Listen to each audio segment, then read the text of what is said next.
நாமக்கல்லில் கண்டெய்னரில் துப்பாக்கியுடன் வட இந்தியர்கள் சுற்றி வருவதாக சந்தேகம் ஏற்பட்ட நிலையில் காவல்துறையினர் கண்டெய்னர் லாரியை பிடித்திருக்கிறார்கள்.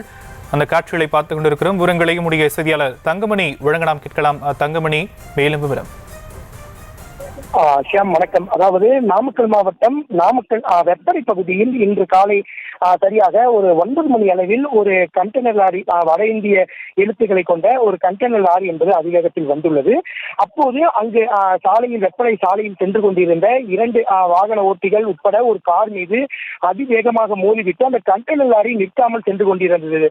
சந்தேகமடைந்த பொதுமக்கள் உடனடியாக வெப்படை காவல் நிலையத்திற்கு தகவல் கொடுத்தனர். தகவலின் பேரில் வெப்படை காவல்துறையினர், அங்கிருந்து காவல் உதவி ஆய்வாளர் செந்தில் மற்றும் தனிப்பிரிவு காவலர்கள் அதிவேகத்தில் வந்து அந்த கண்டெய்னர் லாரியை வந்து சேலம் மாவட்டம் கன்னியாசிப்பட்டி என்கின்ற அந்த ரயில்வே கேட் முன்பு மடக்கி பிடித்துள்ளனர். உடனடியாக அங்கு வட இந்தியர்கள் இருந்ததாக கூறப்படுகிறது.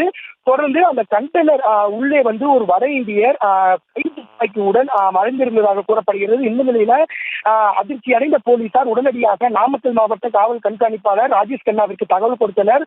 தகவலின் பேரில் சம்பவத்திற்கு விரைந்து வந்த நாமக்கல் மாவட்ட எஸ்பி ராஜேஷ் கண்ணா உட்பட 5 டிஎஸ்பிகள், 10 இன்ஸ்பெக்டர் உட்பட 100க்கும் மேற்பட்ட போலீசார் தற்போது இந்த கண்டெய்னர் லாரியை சுற்றி வளைத்து அங்கு நின்று கொண்டிருக்கின்றனர். ஏனென்று குறிப்பிட்டால் அந்த கண்டெய்னர் லாரியில் வேறு ஏதேனும் மர்ம பொருட்கள் இருக்கின்றதா அல்லது உள்ளே வட இந்தியர்கள் துப்பாக்கியுடன் ஒளிந்திருக்கின்றார்களா என சந்தேகம் தற்போது எழுந்திருக்கின்றது.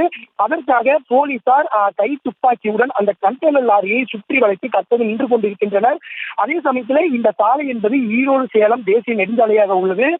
தினம் 1 மணி நேரத்திற்கு குறிப்பாக 1000க்கும் மேற்பட்ட பேருந்துகள் செல்கின்ற சாலை. அதனால் தற்போது இந்த சேலம் சாலையில் மிகவும் போக்குவரத்து நெரிசல் என்பது ஏற்பட்டுள்ளது. சுமார் 2 கிலோமீட்டர் தூரமே போக்குவரத்து என்பது தடை செய்யப்பட்டு இந்த பகுதி முழுவதுமே போலீசாரினுடைய கட்டுப்பாட்டுக்கு கொண்டு வந்துள்ளது. இந்த கண்டெய்னர் லாரிக்குள் எந்த பொருள் இருக்கின்றது, இதில் எத்தனை வட இந்தியர்கள் உள்ளே இருக்கின்றார்கள் என்பதுதான் சந்தேகத்திற்குரியான கேள்வியாக உள்ளது.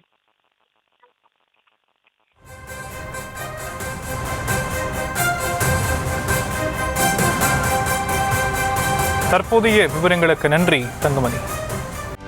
செய்திகளை உடனுக்குடனும் துல்லியமாகவும் தெரிந்து கொள்ள சப்ஸ்கிரைப் பண்ணுங்க.